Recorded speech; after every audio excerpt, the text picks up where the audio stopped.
बिस्मिल्लाहिर्रहमानिर्रहीम। कायद-ए-आज़म का दौरा कश्मीर।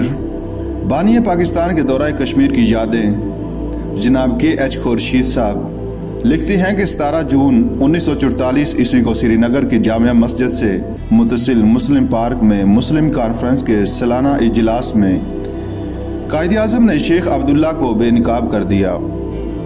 कायद-ए-आज़म मोहम्मद अली जिन्नाह ने फरमाया, शेख अब्दुल्ला चाहते थे ये तासर दिया जाए कि जिस तरह हिंदू कांग्रेस मुसलमानों को बरसगीर में नेशनलिज्म के नाम पर धोखा दे रही है और इस तरह से हिंदू अक्सरियत की हुकूमत कायम करना चाहती है, मैं भी कश्मीर में नेशनलिज्म के नाम पर हिंदू अक़लियत को धोखा देकर मुसलमानों की हुकूमत कायम करना चाहता हूँ। इस पर कायद-ए-आज़म ने शेख अब्दुल्ला को जो जवाब दिया था वो भी जलसे में दोहराते हुए फरमाया, क्या तुम ये समझते हो कि मैं हिंदुस्तान में एक असूल पर अमल करूं और कश्मीर में कोई दूसरा असूल इख्तियार करूं? और क्या तुम ये समझते हो कि हिंदू लीडर जो बरसगीर के मुसलमानों को धोखा दे रहे हैं, क्या वो तुम्हें धोखा नहीं दे रहे? ये तो तकरीर की बात थी। मुझे मालूम है कि एक मुलाकात में कायद-ए-आज़म ने शेख अब्दुल्ला को यहाँ तक कह दिया था, अब्दुल्ला तुम मेरे बच्चों के बराबर हो, तुम हिंदुओं को नहीं जानते, मेरा सारी उम्र उनसे वास्ता रहा है, मैं इनकी ज़हनीयत, इनके मकासद, इनके तअस्सुबात और इनके तसव्वुरात को अच्छी तरह जानता हूँ। अब्दुल्ला तुम धोखा खा जाओगे, बाज आ जाओ और मुस्लिम कॉन्फ्रेंस का साथ दो। ये इजलास इस लिहाज से खुसूसी अहमियत का हामिल था कि मुस्लिम कॉन्फ्रेंस का ये वाहिद इजलास था जिससे कायद-ए-आज़म ने खिताब फरमाया। दूसरे इससे बड़ा इज्तिमा किसी सियासी जमात के सालाना इजलास में इससे कबल नहीं हुआ था, जिसमें श्रीनगर के बाहर से भी मंदुबीन और मशाकाने दीद आए थे।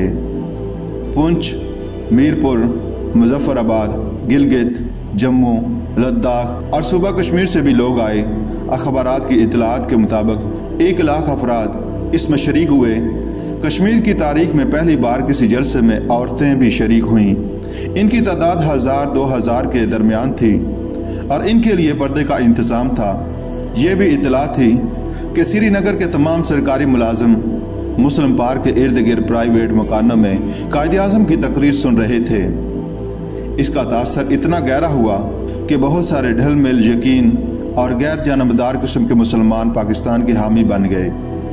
यहाँ तक कि नेशनल कॉन्फ्रेंस में भी पाकिस्तान का हामी ग्रुप पैदा हो गया। शेख अब्दुल्ला, जिसने कायद-ए-आज़म को हिंदुस्तान के मुसलमानों का लीडर कहकर इस्तकबाल किया था और कश्मीर की रवायती मेहमान नवाजी का मुजाहरा भी किया था, कायद-ए-आज़म के इस इज़हार हकीकत पर वो हिंदुओं और मुसलमानों दोनों की नज़रों में बेनकाब हो गया। उसे कोई जवाब ना बन पाया तो वो चीख उठा। उसने कहा, ये जो बाहर से लोग आते हैं, इन्हें कश्मीर की सियासत में दखल अंदाजी का क्या हक है? मिस्टर जिन्नाह को चाहिए कि वो कश्मीर को छोड़कर चले जाएं। शेख अब्दुल्ला भूल गए कि कायद-ए-आज़म को दौरा कश्मीर की दावत उन्होंने भी दी थी। इसके 9 साल बाद साबिक़ फ़रासत कायद-ए-आज़म के अल्फाज हकीकत साबित हुए जब शेख अब्दुल्ला के सियासी बाप पंडित जवाहरलाल नेहरू ने इन्हें लात मारकर वज़ारत उज़्मा की गद्दी से जेल में फेंक दिया। कश्मीर की मखसूस पोजीशन और शेख साहब से किए गए तमाम वादे ख़त्म कर दिए।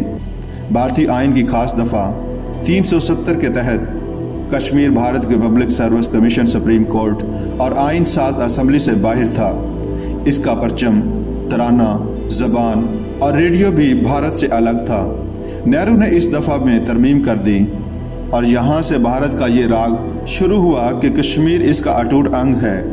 कोशक में कुछ अरसा क़याम करने के बाद कायद-ए-आज़म श्रीनगर में अजायब घर के करीब लाल मंडी घाट पर क्वीन एलिज़ाबेथ नामी हाउस बोट में मुंतकिल हो गए। इस हाउस बोट के साथ एक डूंगा शिकारा था। डूंगा हाउस बोट से हल्की और छोटी कश्ती होती है। इसमें आम तौर पर किचन भी होता है जो मुलाजमों और बावर्चियों के काम आता है, जबकि हाउस बोट में रहायशी कमरे और ख्वाबगाहें होती हैं। शिकारा हल्की फुल्की कश्ती का नाम है जिसे एक आदमी भी चप्पू से चला सकता है।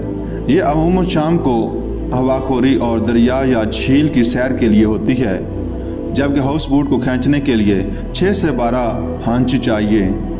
क्वीन एलिज़ाबेथ श्रीनगर के पहले पुल के करीब वाक़या थी, इसलिए यहाँ आकर कायद-ए-आज़म की मसरूफियात बढ़ गईं क्योंकि ज़्यादा से ज़्यादा लोग आने जाने लगे थे।